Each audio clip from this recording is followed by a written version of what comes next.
நாளாகமம் 29:12 ஐஸ்வர்யமும் கனமும் உம்மாலே வருகிறது. தேவரீர் எல்லாவற்றையும் ஆளுகிறவர். உம்முடைய கரத்தில் சத்துவமும் வல்லமையும் உண்டு. எவரையும் மேன்மைப்படுத்தவும் பலப்படுத்தவும் உம்முடைய கரத்தினாலே ஆகும் என்று சொல்லப்பட்டிருக்குது.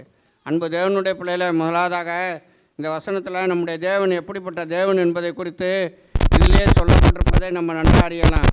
ஐஸ்வர்யமும் கனமும் யாரிடத்துலேருந்து வருகிறதுனா தேவனிடத்துலேருந்து தான் வருகிறது. அன்பு தேவனுடைய பிள்ளைகளுக்கு ஐஸ்வர்யம் கனம்னு எல்லாம் பார்த்திங்கன்னா தேவனுடைய கரத்திலிருந்து தான் வருகிறது. அதை நம்ம நன்றாக அறிந்திருந்தோமானால் கர்த்தர் மேலே நம்ம இன்னும் அதிகமாக நம்ம நம்பிக்கை வைப்போம்.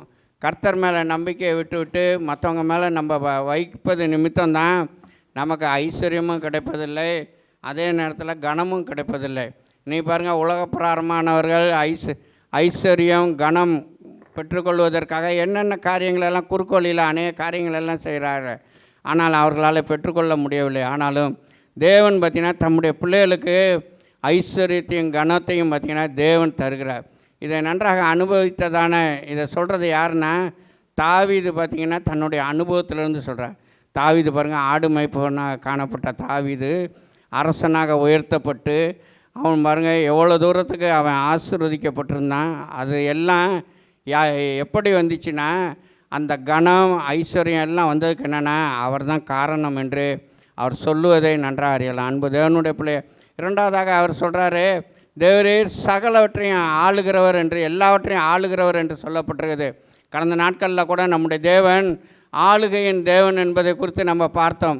அவர் பிறப்பும் பொழுதே அவரை குறித்து என்னென்னா இஸ்ரவேலை ஆளுகை செய்கிறவர் ஒருவர் எப்ராத்தா என்னப்பட்ட பெத்லகேமில் பிறப்பார் என்பதை தான் பிராபிசி அவர் எல்லாவற்றையும் ஆளுகிற தேவன். அந்த தேவன் பார்த்திங்கன்னா இன்றைக்கு நமக்கு இருப்பதே பார்த்திங்கன்னா பெரிய ஸ்லாக்கியம். இன்றைக்கி உலகத்தில் யாருக்கும் அப்படிப்பட்டதான தெய்வம் இல்லை. நம்முடைய தேவனை போல வேறொரு தேவன் ஒருவர் உண்டோ என்று சொல்லப்பட்டிருக்குது. அப்படிப்பட்டதான வல்லமை உள்ள, மகிமை உள்ள, மகத்துவம் உள்ள, அற்புதங்களை செய்கிற, அதிசயங்களை செய்கிற தேவனை போல இந்த உலகத்தில் எந்த தெய்வமும் கிடையாது. அப்படிப்பட்டதான தேவன் நமக்கு கொடுக்கப்பட்டிருப்பதே பார்த்திங்கன்னா அதுவே நமக்கு பெரிய ஆசீர்வாதம், பெரிய சிலாக்கியம் என்பதை நன்றாக அறியுங்க. அடுத்ததாக பார்த்திங்கன்னா அவருடைய கரத்தில் சத்துவமும் வல்லமையும் உண்டு என்று சொல்லப்படுறது. அவருடைய கரம் பாருங்கள், வல்லமை உள்ள கரம். எவ்வளோ வல்லமையான காரியங்களை எல்லாம் வேதத்தில் பார்த்திங்கன்னா எவ்வளோ வல்லமையான காரியங்களை எல்லாம் அவர் செய்திருக்கிறார் என்பதை அநேக அற்புதங்கள் மூலமாக நம்ம அறிந்து கொள்ளலாம். அதாவது இந்த உலகத்தில் யாரும் செய்ய முடியாத, செய்யக்கூடாத எத்தனையோ விதமான காரியங்களை எல்லாம் நம்முடைய தேவன் பார்த்திங்கன்னா செய்திருக்கார். அந்த அவர் செய்ததான அந்த அற்புதங்கள், அதிசயங்களை இந்த உலகத்தில் யாருமே பார்த்திங்கன்னா செய்ததே கிடையாது. உலகத்தில் தேவர்கள் எண்ணப்படுகிறவர்கள் அநேகர் உண்டு. ஆனாலும் நம்முடைய தேவன் பார்த்திங்கன்னா எல்லா தேவர்களுக்கும் மேலான தேவன் என்பதை நன்றாக அறிந்து கொள்ள வேண்டும். அடுத்ததாக பார்த்திங்கன்னா அவருடைய கரத்தினால யாரையும் மேன்மைப்படுத்தவும் பலப்படுத்தவும் அவராலே கூடும் என்று சொல்லப்பட்டது. அவருடைய கரத்தினாலே கூடும். அவருடைய கரம் நம்மளோடு கூட இந்த வருடத்தில் இருந்து நம்மை பார்த்திங்கன்னா மேன்மைப்படுத்தும், பலப்படுத்தும். எப்படிப்பட்ட மனிதனையும் அவர் என்னென்னா அவரால் மேன்மையாக வைக்க முடியும், பலப்படுத்த முடியும், உயர்த்தப்பட முடியும். தாவீதே எடுத்துக்கொள்ளுங்களேன். தாவீது பாருங்கள், அவர் என்ன ஆடு மேய்க்கிறவரை தான் காணப்பட்டார். ஆனாலும் அதே தாவீதை பாருங்கள் ஆசீர்வதித்து உயர்த்தி ராஜாவாக்கி அவ்வளோ தூரத்துக்கு பார்த்திங்கன்னா மென்மேலும் உயர்த்தின அவருடைய ராஜ்யபரமும் 40 வருடம் பார்த்திங்கன்னா ஸ்திரப்பட்டது என்று பார்க்குறோம். அன்பு தேவனுடைய பிள்ளை, எப்படிப்பட்டதான தேவன் பார்த்திங்கன்னா இந்த வருடத்தில் நம்மளோடு கூட இருக்கிறார். அவருடைய கரம் நம்மளோடு கூட இருக்கும் பொழுது நம்ம எதை குறித்தும் பயப்படவோ கலங்க வேண்டிய அவசியமே இல்லை. அனைவருடைய வாழ்க்கையை பார்க்கும் பொழுது, ஒரு புதிய வருடம் ஆரம்பிக்கும் பொழுது ஐயோ இந்த வருடம் எப்படி இருக்கும் என்று பார்த்திங்கன்னா அநேகர் பயப்படுவதை நம்ம நன்றாக அறியலாம். கடந்த வருடத்துலேயே நான் நிறையா பிரச்சனையை பார்த்தேன், நிறையா நெருக்கத்தின் வழியாக வந்தேன், போராட்டத்தின் வழியாக வந்தேன், அநேக வியாதி பலவீனம்லாம் என்னை தாக்குனிச்சு. இருந்தாலும் எப்படியோ இந்த புதிய வருடத்தை காணும்படியாக தேவன் கிருபை செய்தார். ஆனாலும் இந்த வருடம் எனக்கு எப்படி இருக்கும் என்று தெரியவில்லையே என்று அநேகர் பார்த்திங்கன்னா தங்களுக்குள்ளாக சொல்லிக்கொண்டு பயப்படுவதை நம்ம நன்றாக அறியலாம். அன்பு தேவனுடைய பிள்ளையை கடந்த ஆண்டு முழுவதும் உங்களை பத்திரமாக காத்த தேவன் இந்த புதிய வருடத்திலும் பார்த்திங்கன்னா பத்திரமாக அவர் பாதுகாக்கிற தேவன் என்பதை நன்றாக அறிந்து கொள்ளுங்கள். அவர் கடந்த ஆண்டில் எப்படி நம்மளோடு கூட இருந்தாரோ இந்த புதிய ஆண்டிலும் நம்மளோடு கூட அவர் இருக்கிற தேவனாக இருக்கிறார் என்பதை நன்றாக அறிந்து கொள்ளுங்கள். ஒருவேளை நீங்கள் நினைக்கலாம், கடந்த ஆண்டில் எனக்கு ஏற்பட்ட கஷ்டங்கள், அதே நேரத்தில் அநேக தவிப்புகள், சோர்வுகள், இப்படிப்பட்ட காரியம்லாம் இந்த ஆண்டிலாவது ஒரு விமர்சனம் வருமா, அதுலேருந்துனாலும் ஒரு விடுதலை வருமா, பிள்ளைங்க மூலமாக மற்றும் பார்த்திங்கன்னா உற்றார் உறவினர் மூலமாக, குடும்பத்தில் உள்ளவர்கள் மூலமாக எவ்வளோ பிரச்சனையெல்லாம் நான் சந்தித்தேனே, இந்த வருடத்திலாவது எனக்கு அதில் ஒரு விடுதலை கிடைக்குமா என்று ஏங்கி கொண்டிருக்கிறதான அன்பு தேவனுடைய பிள்ளைய, தேவனுடைய கரம் உங்களோடு கூட இருக்கும் பொழுது எந்த காரியத்தில் அவர் பார்த்திங்கன்னா ஜெயத்தை கொடுக்குற தேவன் என்பதை நீங்கள் அறிந்து கொள்ளுங்கள். ஏனென்றால் அவருடைய கரம் உங்களோடு கூட இருந்து பார்த்திங்கன்னா பெரிய காரியங்களை, வல்லமை உள்ள மகிமை உள்ள காரியங்களை அது பார்த்திங்கன்னா செய்கிறதா இருக்கிறது. அவருடைய கரம் பார்த்திங்கன்னா எந்த சூழ்நிலையிலும் பார்த்திங்கன்னா குறுகி போகவில்லை என்பதை நீங்கள் நன்றாக அறிந்து கொள்ளுங்கள். அதாவது என்னென்னா கர்த்தருடைய கரம் உங்களை ஆசீர்வதிக்கப்பட முடியாதபடிக்கு அவருடைய கரம் குறுகி போகவில்லை. அவருடைய கரம் இன்றும் பார்த்திங்கன்னா அதே சத்துவமும் வல்லமையும் உள்ள கரமாக அது காணப்பட்டு கொண்டிருக்குது. இஸ்ரேல் ஜனங்களுடைய வாழ்க்கையில் பாருங்கள், அவங்க பிரயாணப்பட்டு வரும்பொழுது காடையை கேட்டாங்க. அவங்க என்னென்னா கேட்டது என்னென்னா ஒரு நாளைக்கு கிடைக்குமான்னு தான் கேட்டாங்க. ஆனாலும் பார்த்திங்கன்னா ஒரு மாதம் வரைக்கும் பார்த்திங்கன்னா அவங்க கேட்டதை காட்டிலும், அவங்க எதிர்பார்த்ததை காட்டிலும் அவங்களுடைய தேவைகளை பார்த்திங்கன்னா ஒரு மாதம் முழுவதும் பார்த்திங்கன்னா தேவன் சந்தித்தார். மோசைக்கு கூட பார்த்திங்கன்னா சந்தேகம்தான், இத்தனை லட்சம் பேர் இருக்கிறாங்க, இவ்வளோ பேர்த்துக்கு எப்படி அவர் தருவார்னு சொல்லிட்டு தான் அவன் கேட்டான். ஆனாலும் அவர் சொன்னார், கர்த்தருடைய கரம் குறுகிற்றோ என்று பார்த்திங்கன்னா சொல்கிறார். கர்த்தருடைய கரம் குறுகின கரம் அல்ல என்பதை நீங்கள் நன்றாக நினைத்துக்கொள்ளுங்கள். அந்த கரம் நம்மளோடு கூட இருக்கும் பொழுது உங்களுடைய தவிப்புகள், வேதனைகள், கண்ணீரின் பாதை எல்லா காரியத்திலிருந்தும் இந்த வருடத்தில் தேவன் பார்த்திங்கன்னா பரிபூர்ணமான விடுதலையை அவர் தருகிற தேவனாக இருக்கிறார். அவருடைய கரம் இன்னும் விரிக்கப்பட்ட அவர் உயிர் தெழுந்த பிற்பாடு பாருங்கள், அவர் அந்த சீசர்களுக்கெல்லாம் தரிசனமாயிட்டு போகும்பொழுது 2 கரத்தையும் தூக்கி அவர்களை ஆசீர்வதித்து விட்டு அந்த விரிக்கப்பட்ட கரத்தோடு தான் அவர் பார்த்திங்கன்னா அப்படியே போனார் என்று பார்க்குறோம். அந்த கரம் பார்த்திங்கன்னா இன்றும் தம்முடைய பிள்ளைகளோடு கூட எப்பொழுதும் பார்த்திங்கன்னா இருந்து கொண்டே இருக்கிறது. நீங்கள் நினைக்கலாம், கடந்த வருடத்தை காட்டிலும் இந்த வருடம் எப்படி இருக்கும் என்று. கடந்த வருடத்தை காட்டிலும் நமக்கு பார்த்திங்கன்னா, அதுவும் தேவனுடைய பிள்ளைகளாகிய நமக்கு பார்த்திங்கன்னா அநேக நெருக்கங்கள், அநேக போராட்டங்கள், அநேக உபத்திரவங்கள் தான் பார்த்திங்கன்னா நமக்கு நேரிடும். அதாவது அப்படிப்பட்ட பாதை வழியாக கடந்து செல்ல வேண்டியது இருக்கும். ஏனென்றால் உலகத்தில் உள்ள சத்துரு பார்த்திங்கன்னா கொஞ்சம் காலம் தான் இருக்கிறது என்று தேவனுடைய பிள்ளைகளுக்கு விரோதமாக பார்த்திங்கன்னா அவன் போராடி கொண்டு இருக்கிறான். அன்பு தேவனுடைய பிள்ளைய, ஆனால் எப்படிப்பட்ட சூழ்நிலைகளில் பாதை வழியாக நம்ம கடந்து போனாலும் அவருடைய கரம் நம்மளோடு கூட இருக்கும் பொழுது எந்த காரியத்திலும் பார்த்திங்கன்னா அவர் நம்மை அப்படிப்பட்ட காரியத்துக்கு ஒப்பு கொடுக்க மாட்டார். அதுதான் பார்த்திங்கன்னா தேவனுடைய பிள்ளைகளுக்கு உள்ள ஆசீர்வாதம். அதனால வேண்டி எனக்கு கஷ்டம் வராது, நான் நெருக்கத்து வழியாக போக மாட்டேன், போராட்டம் எனக்கு வராது என்பது கிடையாது. வந்தாலும் பார்த்திங்கன்னா அதை கண்டு நம்ம பயப்பட வேண்டிய அவசியம் இல்லை. அவர் பார்த்திங்கன்னா அழிவுக்கு நம்ம எந்த சூழ்நிலையிலும் பார்த்திங்கன்னா ஒப்பு கொடுக்க மாட்டார்.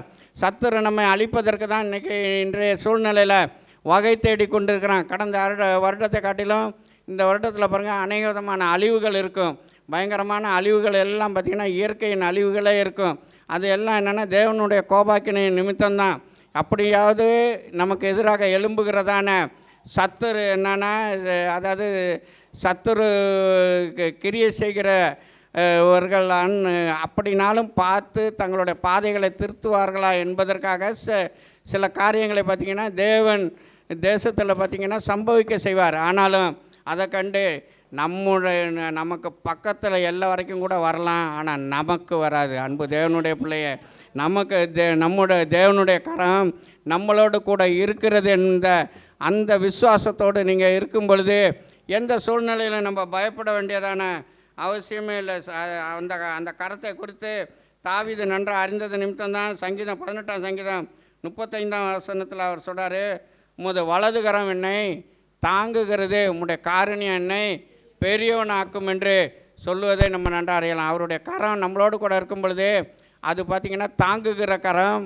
அதே நேரத்தில் பார்த்திங்கன்னா அவருடைய காருண்யம் பார்த்திங்கன்னா நம்மை பெரியவனாக்கும். அவருடைய இரக்கமானது நம்மை பார்த்திங்கன்னா இன்னும் பெரியவர்களாக தான் ஆசீர்வதித்து உயர்த்தி கொண்டே போகும். இந்த வருடத்தில் பார்த்திங்கன்னா பயங்கர கஷ்டம், நெருக்கடி, வருமானம் கூட குறைஞ்ச நிலைமையில தான் இருக்கும். ஆனாலும் நம்ம பயப்பட வேண்டிய அவசியம் இல்லை. தேவன் அதை பார்த்திங்கன்னா ஆசீர்வதித்து நம்மை பார்த்திங்கன்னா அவருடைய காருண்யம் பெரியதாக இருக்கிறது என்றதான வார்த்தையின் பிரகாரமாக நம்மை பார்த்திங்கன்னா பெரியவனாக தான் பார்த்திங்கன்னா தேவன் மாற்றுவாரை ஒழிய நம்ம என்னென்னா கீழே போக மாட்டோம் எந்த சூழ்நிலையிலும். லூக்கா 1:66 பாருங்கள், கர்த்தருடைய கரம் அந்த பிள்ளையோட கூட இருந்தது என்று யோவானை குறித்து பார்த்திங்கன்னா சொல்லப்பட்டிருக்குது. யோவான் நான் பாருங்கள், இந்த உலகத்தில் இருந்த பொழுது தேவனுடைய கரம் அவனோடு கூட இருந்துச்சு. அது நிமித்தமாக அவன் பார்த்திங்கன்னா அநேக காரியங்களை அவனால் செய்ய முடிந்தது. அதே யோவான் ஸ்நானகனை கூட பாருங்கள், அழிப்பதற்காக சத்துரு அநேக காரியங்களை எல்லாம் கொண்டு வந்தார்கள். ஆனாலும் தேவனுடைய கரம் கூடவே இருந்தது நிமித்தமாக எந்த சூழ்நிலையிலும் பார்த்திங்கன்னா அழிவுக்கு பார்த்திங்கன்னா அவர் அந்த யோவான் ஸ்நானனை பார்த்திங்கன்னா அழிவுக்கு தேவன் ஒப்பு கொடுக்கவே இல்லை. அன்பு தேவனுடைய பிள்ளை, அதனால் நம்முடைய வாழ்க்கையில் எந்த சூழ்நிலையிலும் பார்த்திங்கன்னா நம்ம என்னென்னா பயப்படவோ கலங்க வேண்டியதான அவசியம் இல்லை. நமக்கு பார்த்திங்கன்னா அதிக நெருக்கம் வரும்பொழுது நாம் கர்த்தரை நோக்கி கூப்பிடுகிறவர்களாக இருக்க வேண்டும். நம்ம வேதத்தில் பார்த்திங்கன்னா கர்த்தரை நோக்கி கூப்பிட்டவர்கள் அனைவருடைய வாழ்க்கையிலும் பார்த்திங்கன்னா தேவன் விடுதலையை கொடுத்துருக்கிறாரு. நம்ம அந்த காரியத்தை தான் நம்ம செய்கிறதில்ல. தாவீது கூட பாருங்கள், நெருக்கத்திலிருந்து கர்த்தரை நோக்கி கூப்பிட்டேன், அவர் என்னை விசாலத்தில் வைத்தார் என்று சொல்கிறார். நம்முடைய வாழ்க்கையில் எப்படிப்பட்டதான் நெருக்கம், உபத்திரம், போராட்டம் எல்லாம் நமக்குள்ளே வரும் பொழுது நம்ம கர்த்தரை நோக்கி இன்னும் அதிகமாக நாம் கூப்பிடுகிறவர்களாக காணப்படும் பொழுது தேவன் பார்த்திங்கன்னா இன்னும் நம்மை பார்த்திங்கன்னா மென்மேலும் அவர் உயர்த்துகிற தேவனாக இருக்கிறார். அப்போஸ்தலர்கள் ஊழியம் செய்ததான நாட்களில் பாருங்கள், பயங்கரமான உபத்திரம் தான், போராட்டம் தான். அவங்களால சுவிசேஷத்தை அறிவிக்கப்பட முடியவில்லை. அப்பொழுது உள்ளதான ஏரோது இன்னும் பலர்லாம் பார்த்திங்கன்னா என்ன அநேகரை பார்த்திங்கன்னா கொலை பண்ணாங்க, அநேகரை பார்த்திங்கன்னா உபத்திரங்களை ஒப்பு கொடுத்தாங்க. ஆனாலும் பாருங்க, அவங்க கர்த்தருடைய கரம் அவர்களோடு கூட இருந்தது நிமித்தமாக எந்த காரியத்தையும் செய்யவே முடியல. அப்போஸ்தலர் 11:21 அங்கே பார்த்தீங்கன்னா பவுலோடும் பர்னபாவோடும் கர்த்தருடைய கரம் அவர்களோட இருந்தது. கர்த்தருடைய கரம் அவர்களோட இருந்தது. அநேக ஜனங்கள் விசுவாசிகளாகி கர்த்தரிடத்தில் திரும்பினார்கள். அநேக ஜனங்கள் விசுவாசிகளாகி கர்த்தரிடத்தில் திரும்பினார்கள். அதேமாரி பாருங்கள், இந்த வருடத்தில் நம்ம சுவிசேஷத்தை அறிவிக்கப்பட முடியாதபடிக்கு இன்னும் பல நெருக்கடியெலாம் வரும். ஆனாலும் கர்த்தருடைய கரம் நம்மளோடு கூட இருக்கும் பொழுது அநேக விசுவாசிகள் ரசிக்கப்படுவார்கள். எங்கே நெருக்கடி, எங்கே போராட்டம் இருக்கோ அங்கே தான் பார்த்திங்கன்னா அதிகமாக வளரும்.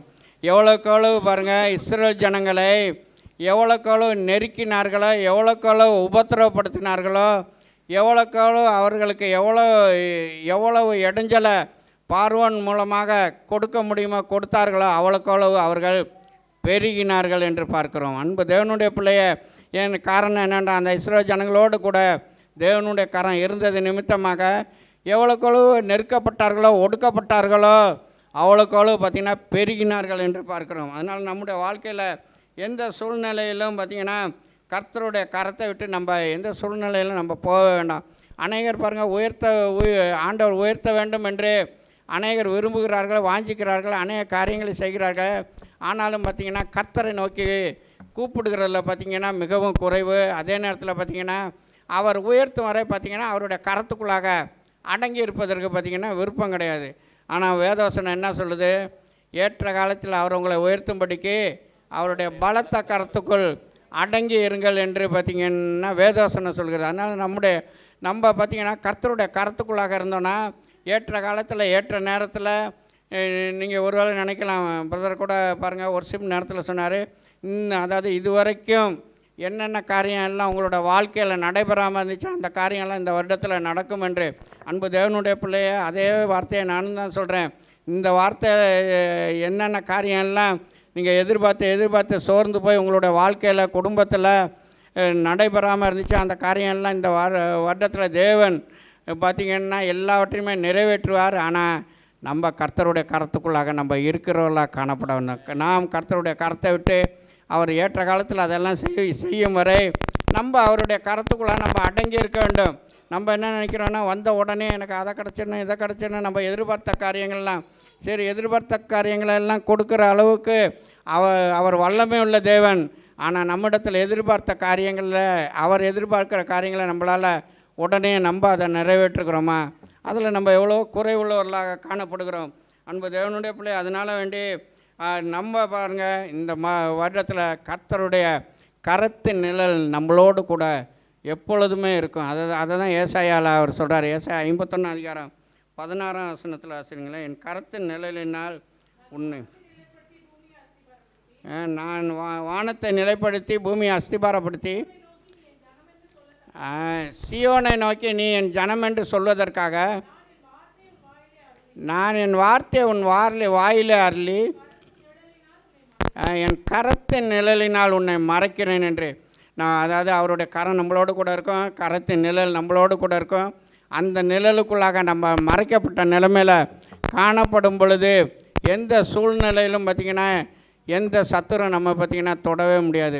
அதை நன்றாக அறிந்தது நிமித்தம் தான் அந்த 91 சங்கீதத்தில் பாருங்கள், உன்னதமானவரின் மறைவில் இருக்கிறவன் சர்வ வல்லவருடைய நிழலில் தங்குவான் என்று சொல்லப்பட்டு, அந்த சர்வ வல்லவருடைய நிழல் நமக்கு இருக்குது, உன்னதமானவருடைய மறைவு நமக்கு இருக்கிறது.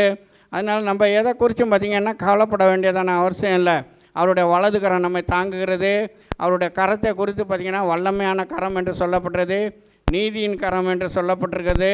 இன்னும் பார்த்திங்கன்னா அவருடைய கரத்தை குறித்து அநேக காரியங்களை சொல்லப்பட்டது. நம்முடைய முற்பிதாக்களாகிய ஆபிரகாம், ஈசாக்கு, யாக்கோபோடு கூட அவருடைய கரம் கூடவே இருந்தது நிமித்தம்தான் அவருடைய வாழ்க்கையில் பார்த்திங்கன்னா எல்லா காரியத்திலையும் பார்த்திங்கன்னா அநேக நெருக்கம் வந்துச்சு, உபத்திரம் வந்துச்சு, அவர்களுடைய வாழ்க்கையில் அநேக விழுகைகள் வந்துச்சு. ஆனாலும் பார்த்திங்கன்னா அவருடைய கரம் கூடவே இருந்தது நிமித்தமாக அழிவுக்கு ஒப்பு கொடுக்காமல் மறுபடியுமாக அவர்களை தூக்கி நிறுத்தி ஆண்டவர் ஆசீர்வதித்தார், உயர்த்தினார். அதனால் அவருடைய கரம் நம்மோடு இருக்கும் பொழுது 6 விதமான ஆசீர்வாதங்களை பார்த்திங்கன்னா தேவன் நமக்கு தர வல்லமை உள்ள தேவனாக இருக்கிறார். நம்ம அதில் பார்த்திங்கன்னா முதலாவதாக ஒரே ஒரு ஆசீர்வாதத்தை மாத்திரம் நம்ம பார்த்துட்டு மீதிய வருகிற நாட்களில் நம்ம சிந்திப்போம். முதலாவதாக பார்த்திங்கன்னா அவருடைய கரம் பார்த்திங்கன்னா நமக்கு பார்த்திங்கன்னா வித்தியாசம் உண்டாக்கும் கரம் என்பதை நன்றாக அறிந்து கொள்ளுங்கள். யாத்திராமம் 8 அதிகாரம் 23 வசனம், என் ஜனங்களுக்கும் உன் ஜனங்களுக்கும் வித்தியாசம் உண்டாகும்படி செய்வேன். இந்த அடையாளம் நாளைக்கு உண்டாகும் என்று கர்த்தர் சொல்லுகிறார் என்று சொல்லி, அடையாளம் நாளைக்கு உண்டாகும் என்று கர்த்தர் சொல்லுகிறார். அன்பு தேவனுடைய பிள்ளைகள, இந்த வருடத்தில் பார்த்திங்கன்னா கர்த்தருடைய கரம் நம்மளோட கூட இருக்கும் பொழுது பார்த்திங்கன்னா என் ஜனங்களுக்கும் உன் ஜனங்களுக்கும் வித்தியாசம் உண்டாக்கும். அவருடைய கரம் பார்த்திங்கன்னா வித்தியாசம் உண்டாக்கக்கூடியதான கரம். இந்த வருடத்தில் பார்த்திங்கன்னா உலகத்தில் அநேகமான சம்பவங்கள், அநேகமான அழிவுகள் நேரிடும், அநேக கொள்ளை நோய்கள் வரும், அநேக பிரச்சனைகள் உபத்திரம்லாம் வரும். ஆனாலும் பார்த்திங்கன்னா நம்ம பயப்பட வேண்டியதான அவசியம் இல்லை. தேவனுடைய கரம் நம்மளோடு கூட இருக்கும் பொழுது அவர்களுக்கும் நமக்கும் பார்த்திங்கன்னா அது வித்தியாசம் உண்டாக்குகிறதான கரம் என்பதை நன்றாக அறிந்து கொள்ளுங்க. இந்த இடத்துல அவர் யாருக்கு சொல்கிறாருன்னா இஸ்ரவேல் ஜனங்களுக்கு அவர் பார்த்திங்கன்னா வாக்குத்தத்தமாக கொடுக்குறாரு. அதாவது நாளை என்னென்னா என் ஜனத்துக்கும் உன்னுடைய ஜனத்துக்கும் வித்தியாசத்தை உண்டாக்குவேன். ஒருவேளை நீங்கள் பிஸ்னஸ் பண்ணி கொண்டிருக்கலாம், பிஸ்னஸில் பாருங்கள் அநேக போட்டிகள் வரலாம், அநேக நெருக்கடிகள் வரலாம். ஆனாலும் பார்த்திங்கன்னா கர்த்தருடைய கரம் உங்களோடு இருப்பது நிமித்தமாக உலகத்தானுக்கும் உங்களுக்கும் உள்ள வித்தியாசத்தை தேவன் காண்பிக்க செய்வார். நீங்கள் கைட்டு செய்கிற அனைத்து காரியங்களும் அவர் வாய்க்க பண்ணுவார். எந்த விதத்தில் நம்ம என்னென்னா தோய்ந்து போக மாட்டோம். இருக்க பார்த்திங்கன்னா தேவன் நம்மை உயர்த்துவார். அதுதான் பார்த்திங்கன்னா இஸ்ரவேலுக்கும் எகிப்தியனுக்கும் வித்தியாசத்தை உண்டாக்குகிறது. உங்களுடைய வாழ்க்கையில் பாருங்கள், ஒருவேளை அக்கம் பக்கத்தில் எந்த காரியம் நடந்தாலும் ஐயோ எனக்கு வந்துடும் நினைக்காதீங்க. அதாவது என்னென்னா நம்ம அவர்களுக்கும் நமக்கும் உள்ள வித்தியாசத்தை தேவன் காண்பிப்பதற்காகவே சில காரியங்களை அனுமதிப்பார். இன்று கூட சொல்லலாம், உங்களுக்கு வந்ததான பிரச்சனை, அநேகருக்கு வந்ததான பிரச்சனை, போராட்டம் பாருங்கள், உலகத்தானுக்கு வந்தால் தாங்க முடியாமல் தன்னைத்தானே மாய்த்து கொள்கிறான், தான் ஏதாச்சும் பண்ணிக்கிறான், எங்கேயாச்சும் இருக்கிற இடம் தெரியாமல் ஓடிடுறான் எல்லாமே. ஆனால் நம்ம என்னென்னா நிலைத்து நிற்கிறோம். நமக்கு பிரச்சனை வரலையா, போராட்டம் வரலையா, உபத்திரம் வரலையா, எல்லாத்துலேயும் பார்த்திங்கன்னா தேவன் சமாளிக்கத்தக்கதான பலனை தராரு, அதுக்கேற்ற ஆலோசனைகளை தருகிறார். அப்படிப்பட்டதான தேவன் நம்மளோடு கூட இருக்கிறார். அன்பு தேவனுடைய பிள்ளைய, அந்த இஸ்ரவேல் ஜனங்கள் பாருங்கள், எகிப்தின் அடிமைத்தனத்தில் இருக்கும் பொழுது தேவனை நோக்கி கூப்பிட்டார்கள். அவர்களுக்கு பாருங்கள், தேவன் அவர்களுடைய கூப்பிடுதலை கேட்டு தேவன் அவர்களை கண்ணோக்கினார் என்று பார்க்கிறோம். ஏனென்றால் அந்த அடிமைத்தனத்திலிருந்து ஒரு விடுதலை பெறுவதற்காக கர்த்தரை நோக்கி கூப்பிட்ட பொழுது அவங்க எவ்வளோக்கு கூப்பிட்டார்களோ அவ்வளோக்கு அவர்களுடைய கூக்குரல் தேவனுடைய சமூகத்தில் எட்டினது நிமித்தமாக மோசையை தேவன் தலைவனாக ஏற்படுத்தி அங்கிருந்து இஸ்ரவேல் ஜனங்களை பார்வோனுடைய அடிமைத்தனத்திலிருந்து விடுதலையாக்குவதற்காக பார்வோனிடத்தில் மோசையை தேவன் அனுப்புகிறார். அங்கு பார்த்தீங்கன்னா மோசே என் ஜனங்களை ஆராதனை செய்வதற்காக போக விடு என்று சொல்லும் பொழுது பார்வோனுடைய இருதயம் கடினப்படுகிறது. ஒவ்வொரு முறையும் பார்த்திங்கன்னா கடினப்படுகிறது. தேவன் எதற்காக 10 விதமான வாதைகளை அங்கு அனுமதித்தார்? அன்பு தேவனுடைய பிள்ளைய, அதை பாருங்கள், 10 விதமான வாதைகளிலும் இஸ்ரவேல் ஜனங்களுக்கு ஒரு வாதை கூட வரவே இல்லை. எந்த வாதை கூட அவனுக்குள்ளார வரல. பேனு வந்துச்சு, வண்டு வந்துச்சு, தவளை வந்துச்சு, வெட்டுக்கிளி வந்துச்சு, அவங்களோட வெள்ளாண்மையெல்லாம் அழிச்சிச்சு. எல்லா காரியத்தையும் பார்த்திங்கன்னா தேவன் நிர்மலமாக்கினார். ஆனாலும் பார்த்திங்கன்னா அவனுடைய இருதய கடினத்தின் நிமித்தமாக அவன் பார்த்திங்கன்னா அவர்களை விடவே இல்லை. எதற்காக தேவன் இப்படிப்பட்ட காரியத்தை தேவன் செய்தார்? நம்ம நினைக்கலாம், வாதையை தேவன் வேறு வாதையை கொடுக்கலாமே, எதுக்கு வண்டை தவளையை இப்படிப்பட்ட காரியத்தை தேவன் எதற்கு கொடுத்தார் என்றால், அவங்க எல்லாம் பார்த்திங்கன்னா அதையெல்லாம் தெய்வமாக வணங்கி கொண்டிருந்தார்கள். அதாவது பார்த்திங்கன்னா முதலாவது வாதம் என்ன? தண்ணீரை ரத்தமாக மாற்றுறது. அந்த நைல் நதியின் தண்ணீரை பார்த்திங்கன்னா அவங்க புனிதமாக எண்ணிக்கொண்டு அந்த நைல் நதியை பார்த்திங்கன்னா அதுதான் ஜீவனின் தந்தை, அதுதான் தேவர்களுக்கு அதாவது என்னென்னா தேவர்களை எல்லாம் பார்த்திங்கன்னா தேவனுக்கு ஈக்குவலானதுன்னு சொல்லிட்டு அதான் ஜீவனின் தந்தை என்று சொல்லிட்டு அதை பார்த்திங்கன்னா அதுக்கு நரபலி கொடுத்து வருஷம் பார்த்திங்கன்னா அதுக்கு நரபலிலாம் கொடுத்து வந்திருக்காங்க. அதனால தான் பார்த்தாரு ஆண்டவர் பார்த்திங்கன்னா முதலாவது அந்த நைல் நதியை பார்த்திங்கன்னா ரத்தமாக மாற்றினார். அவன் எப்படி மோசையை தூக்கி நீங்கள் எல்லாம் ஜலத்தில் போட்டுருங்கன்னு சொன்னானோ, ஆண் பிள்ளைகள் பிறக்கிறதெல்லாம் ஜலத்தில் போட்டுருங்கன்னு, அதே ஜலத்தையே பார்த்திங்கன்னா தேவன் இரத்தமாக மாற்றுகிறார். அன்பு தேவனுடைய பிள்ளைய, அது பார்த்திங்கன்னா அவனுங்க அதை தான் நமக்கு ஜீவன் கொடுக்கிறது, அதுதான் ஜீவனின் தந்தை என்று அவங்க என்னென்ன நினைத்து கொண்டிருந்தார்கள். அது ஒரு தேவதை என்று அவங்க நினைத்து கொண்டு அதை வணங்கி கொண்டிருந்தாங்க. அது ஆனால் அந்த இரத்தத்தை பார்த்திங்கன்னா அந்த தேவதையால் மாற்ற முடியவில்லை. அன்பு தேவனுடைய பிள்ளைய, அதில் பாருங்கள் அவர்கள் அது தோல்வி தான் கண்டுச்சு. இரண்டாவதாக பாருங்கள்,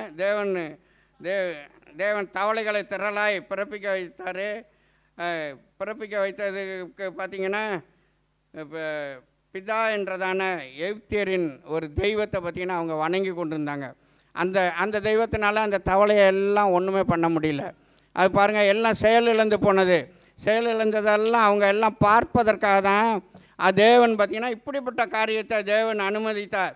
அடுத்தது பாருங்கள், பெண்கள் பாருங்கள், மோசே வெறும் புழுதியை தூக்கி தான் போடுறான், அது பாருங்கள் பேனாக மாறியது. அது உடனே சொல்கிறாங்க, அது அவங்களுக்கே தெரிஞ்சது இதெல்லாம் தேவனுடைய விரலினால் நடக்கிறது என்று அவங்க சொல்கிறாங்க. 8ஆம் அதிகாரம் 19ஆம் வசனம். அல்ல அப்பொழுது மந்திரவாதிகள் பார்வோனை நோக்கி இது தேவனுடைய விரல் என்று பார்த்திங்கன்னா அவங்களே சொல்லத்தக்கதான வகையில் தேவன் பார்த்திங்கன்னா கிரியை செய்தார். அன்பு தேவனுடைய பிள்ளைய, அதேமாதிரி பாருங்கள், 4வது வண்டுகளை பார்த்திங்கன்னா தேவன் அனுப்பினார்.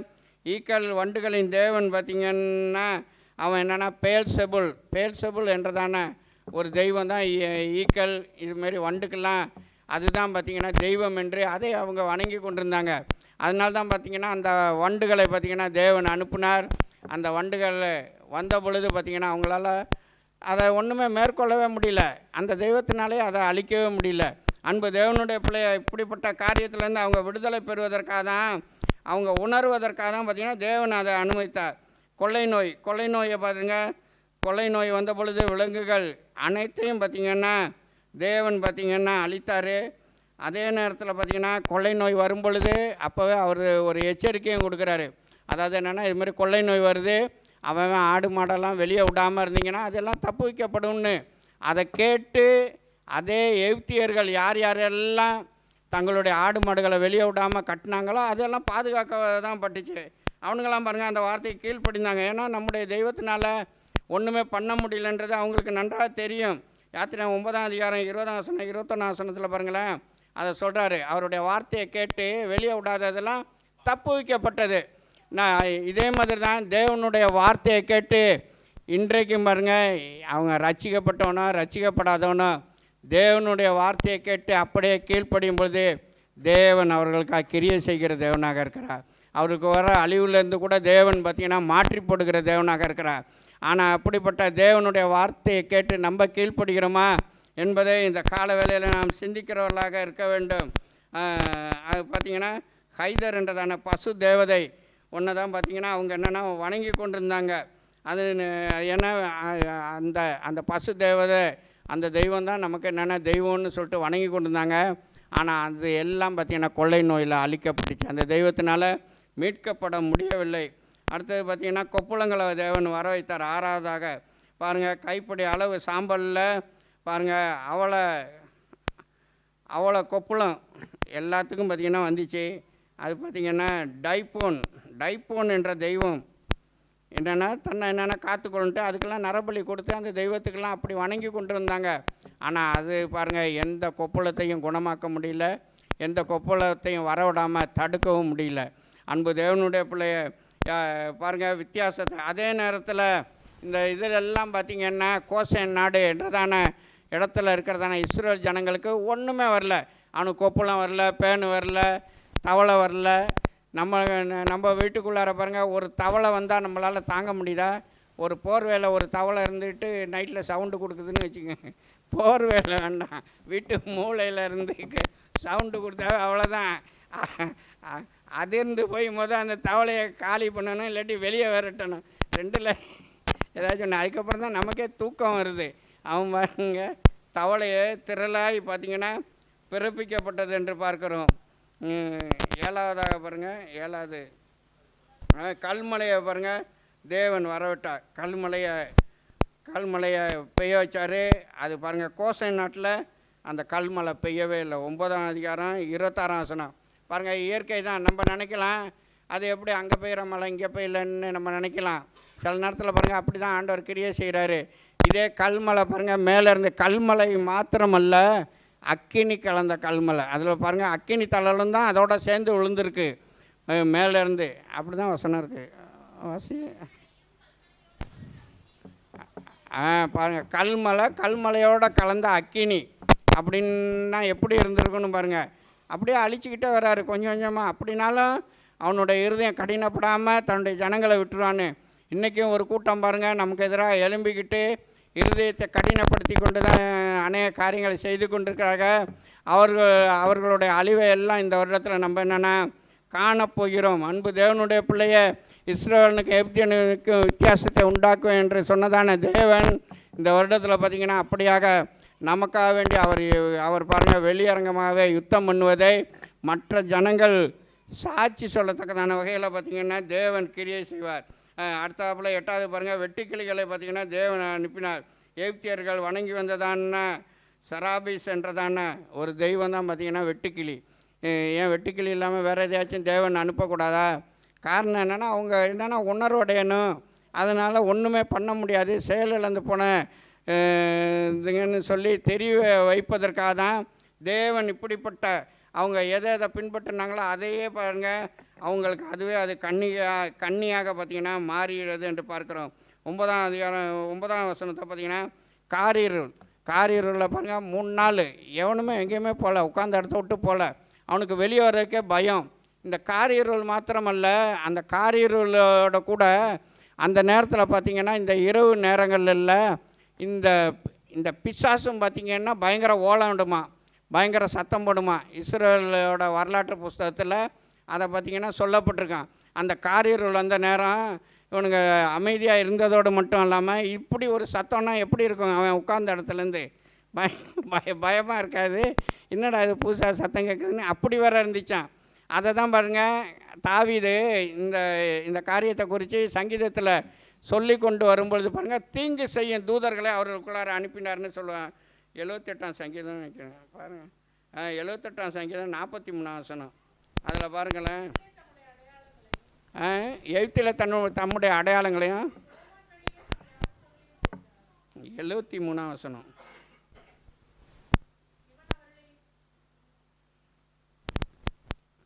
அவருடைய கோபாக்கன்னு வரும் மேலே. 78ஆம் சங்கீதம் 49ஆம் வசனம். தமது உக்கிரமான கோபத்தையும் மூர்க்கத்தையும் என்னது சின்னத்தையும் உபத்திரவத்தையும் தீங்கு செய்யும் தூதர்களையும் அவருக்குள்ளே அனுப்பினார். அதுக்கு முன்னாடி பாருங்கள், அந்த வாதையை குறித்து சொல்லிகிட்டே வருவார். கடைசியாக இந்த அந்த காரியர்கள் அப்போ தான் பார்த்திங்கன்னா தீங்கு செய்யும் தூதர்களையும் அவருக்குள்ளே அனுப்பினார் என்று அங்கே சொல்வதை பார்க்கலாம். அந்த நேரத்தில் பாருங்கள், இதே மாதிரி தான் நம்முடைய வாழ்க்கையில் பார்த்திங்கன்னா இருள் போன்றதான அனுபவத்தின் பாதை வழியாக வரும் பொழுது நம்ம என்னென்னா தேவனை விட்டு வெளியே பின்மாற்றத்தில் போகும் பொழுது, தேவனை விட்டு பின்னிட்டு செல்லும் பொழுது பார்த்திங்கன்னா இந்த சத்துரு கூட கொஞ்சம் தான் நமக்குள்ளார வந்து கிரியை செய்வான்.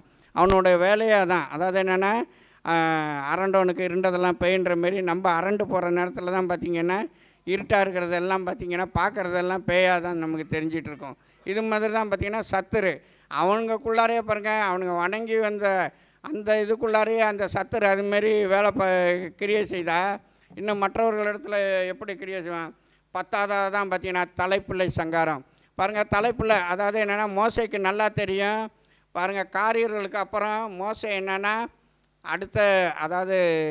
அடுத்த வாதம் என்னன்றதையே மோசை கேட்கவே இல்லை. ஆண்டோட்டையும் கேட்கல, இது கேட்கல. ஆனால் மோசைக்கு தெரியும் இன்னும் ஒரு வாதம் இருந்து கொண்டே இருக்கிறதுன்னு. என்னென்னா மோசையை அழைத்த பொழுதே அவர் சொல்லிட்டார் 4ஆம் அதிகாரம் 23ஆம் வசனத்திலேயே, அவன் தன்னுடைய சிரேஷ்ட புத்திரனெல்லாம் இழந்ததுக்கு அப்புறம் தான் விடுவான்னு சொல்லிட்டு அப்போவே பார்த்திங்கன்னா முன்னாடியே பாருங்கள் ப்ராஃபஸி அவர்கிட்ட சொல்லிட்டார்.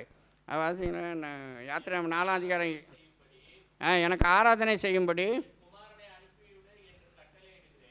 என் குமாரனை அனுப்பிவிடு என்று கட்டளை எடுக்கிறேன், அவனை விடமாட்டேன் என்பாயாகில் உன்னுடைய குமாரனை உன் சேஷ்ட புத்திரனெல்லாம் சங்கரிப்பேன். அந்த தலைப்பில் சங்காரம் இது இன்னும் அந்த வாதம் வரலன்றது மோசைக்கு நல்லா தெரியும். அதனால தான் பாருங்கள் அந்த இது அப்போ அவன் மோசை சொல்லாமல் அவன்பாட்டுக்கு போயிடுறான். அதுக்கப்புறம் தான் தலைப்பில் சங்காரத்துக்கு அப்புறம் இவங்க தான் என்னென்னா அவனை போய் தேடிட்டு போகிறாங்களே ஒழிய மற்றபடி பார்த்திங்கன்னா மோசையோ ஆரோனோ அங்கே வந்து நிற்கவே இல்லை. அவசரமாக இது பண்ணாங்க. அன்பு தேவனுடைய பிள்ளைய அதுக்கு இடையில பாருங்கள், தேவன் 9 விதமான வாதைகளை அனுமதித்தார். ஆனால் 9 விதமான வாதைகளிலும் பார்த்திங்கன்னா 10வது வாதையிலையும் பார்த்திங்கன்னா அவனுங்க நம்பி இருந்ததான எந்த தெய்வத்தினாலையும் தலைப்பில் சங்காரத்தை பார்த்திங்கன்னா நிறுத்த முடியவில்லை என்பதை நன்றாக அறிந்து கொள்ள வேண்டும். அது எந்த தெய்வமும் பார்த்திங்கன்னா காப்பாற்ற முடியவில்லை. அதை பார்த்திங்கன்னா தடுத்து நிறுத்த முடியல, காப்பாற்ற முடியல. தலைப்பிள்ளை சங்கரம் இதிலேருந்து நம்ம ஒரு காரியத்தை நன்றாக அறிந்து கொள்ளலாம். நம்முடைய தேவன் எப்படி வல்லமை உள்ள தேவன், இயற்கையின் மேல் வல்லமை உள்ள தேவன். அவர் பாருங்கள், ஒரு இதை கட்டளையிட்டோன்னா வண்டு பேனு எல்லாமே பார்த்திங்கன்னா கீழ்ப்படுகிறதா இருக்கிறது. பாருங்கள், அது எல்லாமே பார்த்திங்கன்னா உடனே பாருங்கள் வந்து கிரியை செய்கிறது. அன்பு தேவனுடைய பிள்ளைய நம்ம என்ன அப்படிப்பட்ட தேவன் நமக்கு இருக்கிறா. அந்த தேவன் பார்த்திங்கன்னா இஸ்ரவேலுக்கு எகிப்தியனுக்கு வித்தியாசத்தை அவர் இந்த வருடத்தில் நம்முடைய வாழ்க்கையில் பார்த்திங்கன்னா உண்டாக்குவார். அதனால் வேண்டி நீங்கள் எந்த சூழ்நிலையிலும் பயந்து போக வேண்டாம், கலங்க வேண்டாம். அந்த கர்த்தரை பார்த்திங்கன்னா நம்ம இறுக பற்றி கொள்ளுவோம். அதே நேரத்தில் பார்த்திங்கன்னா தேவனை நோக்கி அவங்க எப்படி கூப்பிட்டார்களோ அதேமாரி நம்முடைய வாழ்க்கையிலும் பார்த்திங்கன்னா அவரை நாம் கூப்பிடுகிறவர்களாக காணப்பட வேண்டும். நம்முடைய வாழ்க்கையில் பாருங்கள், இது அதாவது இஸ்ரவேலரை போன்று பிசாசானால் உபத்திரவங்கள், பாடுகள் மற்றும் உள்ள நெருக்கம், இப்படிப்பட்ட அநேக சூழ்நிலை வழியாக இந்த வருடத்தில் நீங்கள் கடந்து வந்திருக்கலாம். அது நிமித்தமாக உங்களுடைய வாழ்க்கையை பார்த்திங்கன்னா இருள் போன்றதை அனுபவத்தினராக காணப்படலாம். ஆனாலும் தேவன் அந்த இருளை எல்லாம் இந்த வருடத்தில் பார்த்திங்கன்னா தேவன் மாற்றி போடுகிற தேவனாக இருக்கிறார். இஸ்ரவேலுக்கு எகிப்தியனுக்கு அவர் வித்தியாசத்தை உண்டாக்குவார். எப்படிப்பட்ட வியாதி பலவீனம் வரலாம், ஒருவேளை அவங்க மறித்துட்டாங்க இவங்க மறித்துட்டாங்கன்னுலாம் நீங்கள் கேள்விப்படலாம். ஆனால் அதே வியாதி நமக்கு வந்தாலும் தேவன் பார்த்திங்கன்னா நம்ம குணப்படுத்துகிற தேவனாக இருக்கார். தேவன் நம்மை பலப்படுத்துகிற தேவனாக இருக்கிறார். நம்முடைய பிள்ளைகளையும் பாதுகாக்கிற தேவனாக இருக்கிறார். அன்று பாருங்கள் தலைப்பில் சங்காரம் வந்த பொழுது இஸ்ரேல் ஜனங்களுடைய ஒருவருடைய குடும்பத்தில் கூட ஒருவர் கூட மறிக்கவில்லை, ஒரு பிள்ளை கூட மறிக்கவில்லை. தேவன் பாதுகாத்தார். அப்படிப்பட்ட பாதுகாக்கிற தேவன் இருக்கிறார். நீங்கள் ஒருவேளை வேலை ஸ்தலத்தில் உங்களுக்கு அநேக நெருக்கடிகளை கொடுத்து கொண்டு, அதாவது நமக்கு சப்போர்ட்டாக யாரும் இல்லாதது நிமித்தமாக அநேக காரியங்களை நமக்கு எதிராக செய்யலாம். ஆனால் அந்த இடத்துலையும் பார்த்திங்கன்னா இஸ்ரவேலனுக்கு எகிப்தியனுக்கு வித்தியாசத்தை உண்டாக்குறதான தேவன் அந்த இடத்துலையும் அவர்களால் ஒன்றும் பண்ண முடியாதபடி உங்களை பார்த்திங்கன்னா ஆசீர்வதித்து உயர்த்துவார். எத்தனையோ இடத்துல நம்ம பார்க்கலாம். அதாவது என்னென்னா, அவர்களுக்கு நம்மளை பிடிக்காத நிமித்தமாக நம்மளை எவ்வளோக்கு எவ்வளோ ஒடுக்க முடியுமோ, நெருக்க முடியுமோ, அதே நேரத்தில் இல்லை வேலையை விட்டு கூட நிறுத்திடலான்னு கூட நமக்கு எதிராக செயல்படுற ஆவிகள்லாம் இருக்குது. ஆனாலும் எந்த ஆவியும் செயல்படாது. அன்பு தேவனுடைய பிள்ளைய தேவனுடைய கரம் நம்மளோடு கூட இருக்கிறது. அந்த இடத்துலையும் பார்த்திங்கன்னா அவனுக்கு நமக்கும் தேவன் வித்தியாசத்தை உண்டாக்குவார். ஒருவேளை அவன் வேணால் வேலையை விட்டு போகிற சூழ்நிலை வறுமை ஒழிய நமக்கு எதிராக செயல்படுவது நிமித்தமாக நமக்கு தேவன் அப்படிப்பட்ட ஒரு சூழ்நிலையை ஏற்படுத்த மாட்டார். நம்முடைய தேவன் வல்லமை உள்ள தேவன். அன்பு தேவனுடைய பிள்ளைய எந்த இடத்துல நீங்கள் இருந்தாலும் சரி, இன்றைக்கி பாருங்கள், நம்முடைய வாழ்க்கையில் அநேக பிரச்சனை உபத்திரவத்தோடு தான் காணப்படுகிறோம். ஆனாலும் முதலாவது அவருடைய கரம் பார்த்திங்கன்னா இஸ்ரவேலனுக்கும் எகிப்தியனுக்கும் வித்தியாசத்தை உண்டாக்குற கரம். அதனால் வேண்டி நீங்கள் பயப்பட வேண்டாம். நான் ஒரு இஸ்ரவேலன், அதனால் தேவன் என்னோடு கூட இருக்கிறார். அவருடைய கரம் என்னோடு கூட இருக்கிறது. எந்த சூழ்நிலையிலும் நான் வெட்கப்பட்டு போக மாட்டேன். எந்த சூழ்நிலையிலும் நிந்திக்கப்பட்டு போக மாட்டேன். எந்த சூழ்நிலையிலும் அவமதிக்கப்பட்டு போக மாட்டேன்னு நீங்கள் தைரியமாக இருங்க. அவருடைய கரத்துக்குள்ளாக நீங்கள் அடங்கிருங்க. தேவன் அந்த இடத்துல உங்களை ஆசீர்வதித்து உயர்த்துகிற தேவனாக இருக்கிறார். அதனால் சோர்ந்து போகாதீங்க. ஐஸ்வர்யம் கனமெல்லாம் அவருடைய கரத்திலிருந்து வருகிறது. அதனால் அவருடைய கரத்துக்குள் நம்ம அடங்கி இருக்கும்போது எல்லா காரியத்தையும் பெற்றுக்கொள்வோம். தேவன் தாமே நம்மை ஆசீர்வதிப்பாராக.